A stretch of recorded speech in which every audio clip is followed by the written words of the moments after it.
আমাদের আগরতলা শহরে অধিকাংশ প্রতিমা এই ভূমি ঘাটে নিরঞ্জন করা হয়।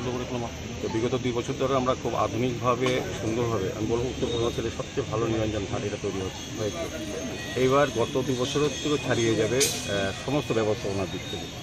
আমরা মুখ্যমন্ত্রীর পরবর্তী যে মিটিং হয়েছিল ক্লাবগুলিকে, তখন আমরা যেটা বলেছিলাম দশমী ঘাটকে এবার নতুনভাবে সাজানো হচ্ছে, যাতে প্রতিমা নিরঞ্জনের ক্ষেত্রে আরও সুযোগ সুবিধা পাওয়া যায় এবং যারা উপভোগ করতে আসবে এই নিরঞ্জন তারাও যাতে স্বাচ্ছন্দ্যে দেখতে পারে। সেদিকে আমাদের আগরতলা পৌর নিগম, স্মার্ট সিটি এবং সরকার এটাকে নতুনভাবে সাজিয়ে তোলার চেষ্টা করা হচ্ছে। 3টি ট্রেন থাকবে গতবারের মতো, এবং এবার দেখবেন এখানে মাটি কাদা বা মাটির কোনো ব্যবস্থা নেই।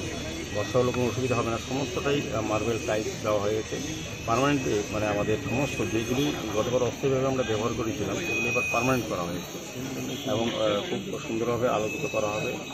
সার্বিক ব্যবস্থা আমি বলবো যে খুব ভালো হয়েছে। কতগুলি ক্র্যাঙ্ক থাকবে? 3টে থাকবে। আমাদের যে সিস্টেম গতবার ছিল, এখানে আমরা সমস্ত পুজো কমিটির কাছেও আমাদের মিটিংয়ে আবেদন রেখেছি। তারা গত 2 বছর মান্যতা দিয়েছে, এবারও দেবে। বিশ্বাস এবং প্রত্যাশা যে আমাদের এখানে ভিতরে কোনো রকম সাউন্ড সিস্টেম ঢোকা যাবে না, কোনো বাদ্যযন্ত্র নিতে পারবে না। আমাদের পৌর নিগমের পক্ষ থেকে গুরুত্বপূর্ণ সংখ্যক দিয়ে আরতি করে মাকে নিরঞ্জন করা হবে, বিসর্জন করা হবে এবং আমাদের সমস্ত ব্যবস্থাপনা এখানে থাকবে। জল এবং থাকবে, টয়লেট আছে আমাদের।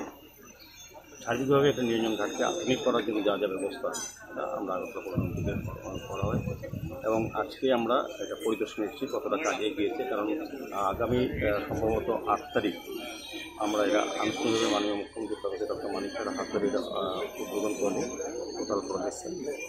আমাদের সঙ্গে আমাদের NAC মেম্বার সঙ্গে করে যাচ্ছি, আমাদের কর্পোরেটর নিতু মহোদয়া, আমাদের জাহ্নবী চৌধুরী কর্পোরেটর আছেন, আমাদের কমিশনার সেলিম যাদবী সহ সমস্ত আধিকারিকরা এবং যারা কাজ করছেন এই কোম্পানির লোক এসছে।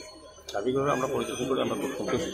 কাজের এই বর্ষার মধ্যেও আমি বলবো যে আমাদের আধিকারিকরা আমাদের কমিশনার সাহেবের দায়িত্ব নিয়ে কাজটা সুন্দরভাবে এগিয়ে নিয়ে গেছেন এবং যারা এজেন্সি তারাও খুব দায়িত্ব নিয়ে কাজ করছেন। তো আমার বিশ্বাস থাকবে যে আমরা সময় মতো প্রাকৃতিক দুর্যোগে এক বিষয় নাহলে কিন্তু আমরা সময় মতো কাজ করবো এবং প্রতিমা নিরঞ্জন এবার সর্বকালের শ্রেষ্ঠ এবং সেরা হবে।